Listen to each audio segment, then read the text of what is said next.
Hi, friends, and welcome to the Gazebo. My name is Mike Wixon, and I'm joined by Andrea Roylance, my new co-host on a brand new podcast, coming to you live and direct from the Gazebo at Matthew's House in Alliston, Ontario, Canada. Hi, Andrea. Hi, Mike. Well, this is a different kind of podcast, and I commend you on many fronts for doing this because it's a little brave. This podcast is about discussion that most people don't like to have. Well, that's why we are here. We like to start the conversation about death and dying and try things a little differently. So we wanted to hop into the podcast pool because we are trying everything to create more awareness of how we can help people and really what we're all about on a connecting level to one another. It's really interesting to me. If you don't know what a hospice is, we'll talk about that in a second. But what this series is meant to do is create discussion about a part of life that all of us will experience and how to deal with it with our family and with ourselves, and really what death is like in a hospice as opposed to many other scenarios. Well, this podcast is really about what life is like in a hospice. It is really going to open eyes. Most people don't want to learn about hospice until they have to. Yeah. So our challenge is really to create that hook, that little piece of information that will incite you to learn a little more about what hospice is and how magical and amazing it is. Okay, let's do this. Let's play a game called A Hospice Is, A Hospice Isn't. And just to provide some examples, because I think there's misperceptions out there of what is involved in being in a hospice. Right. One of the ones that I think is a hospice isn't clinical. It doesn't feel that way. No, a hospice is full of life, laughter, love, amazing stories, and huge legacy moments. I'll tell you what I also discovered. A hospice isn't a nasty old building in some part of town that you've never been to. That's right. We take great pride in busting the myths of hospice because that's the number one thing people think is a hospice is dark, dreary, sad, quiet, and we are the extreme opposite of all those words. Well, you can hear the chimes in the background. We're sitting in a gazebo with the sun shining in on us, and family members on the grounds milling about. It does not feel at all like anything except a very nice resort, frankly. And that's often what people say as they drive up to the front. Oh, this is a beautiful resort. And we just had a patient last week who commented, this was the best hotel he's ever stayed at. Amazing. Yeah. Okay, a hospice isn't a lonely place. There's so many people here doing so many important things. A hospice is a warm hug the minute you enter it. You can feel the love, the support, and our really important word, the essence of a hospice, compassion. You can feel compassion as you enter the doors. We often see family members come in and their shoulders move from the bottom of their ears right down to their bellies. Yeah. They just relax, the stress is released, and our staff immediately jumps into action to care for every aspect of the family's being. Well, I think that this has been a really good description. The other thing is, I noticed that there's a lot of professionals here. That do very specialized things that you won't find anyplace else on this route. Right.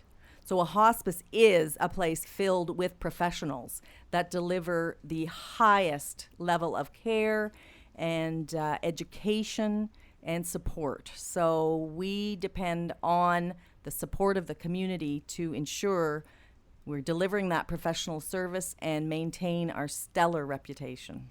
On this podcast, you're going to meet some amazing guests along the way. Some of these experts, some lived experts, and of course, some amazing people that make Matthew's House just one of the hospices in the world.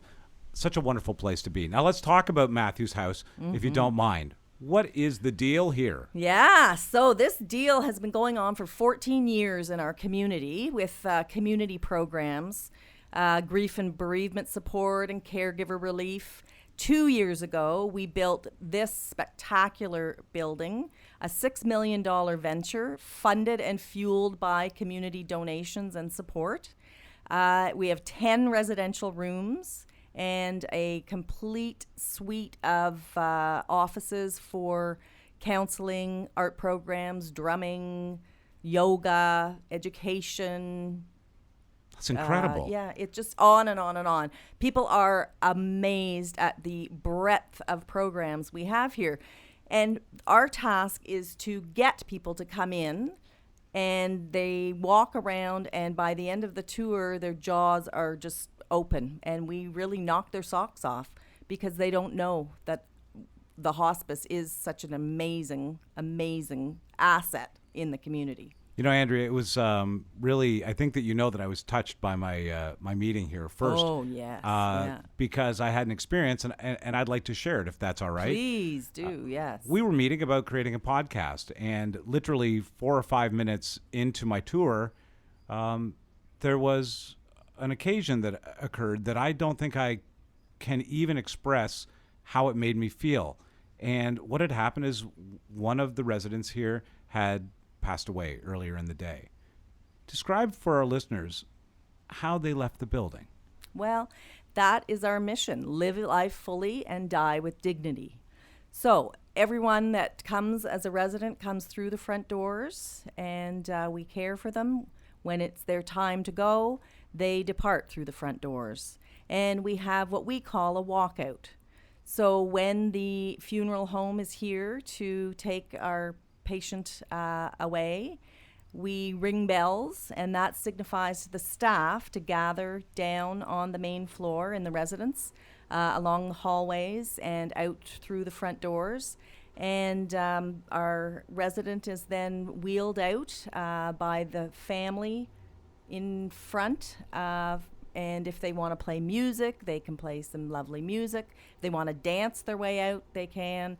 And the staff is just there paying respects and out into the vehicle. And we stay and just have a moment of silence until the vehicle has left the building and out of sight. And then we typically have a big hug with the family to, solidify what's happened. I can't express enough the compassion and the friendship and the love that poured out at that moment when the patient left the building. It was entirely dignified. It signified friendship and family and all of these things that you might not experience in death in any other place. This must cost a bundle as a patient, huh? Well, it does not. What? Yes. So that's the biggest myth of all. There is no cost for hospice services.